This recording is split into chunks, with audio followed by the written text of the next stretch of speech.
Paano nga ba malaman kung may ibang nagbubukas ng Facebook Messenger nyo or may nagmo-monitor na dito? Gawin nyo lang po ito.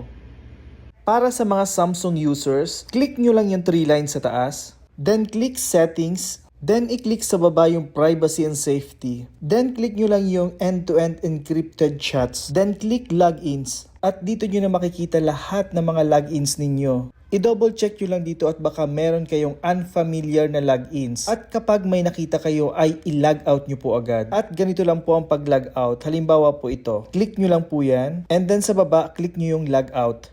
At ganun lang po kadali. Ngayon, paano naman kung iPhone users ka? Ganito lang po ang gawin nyo.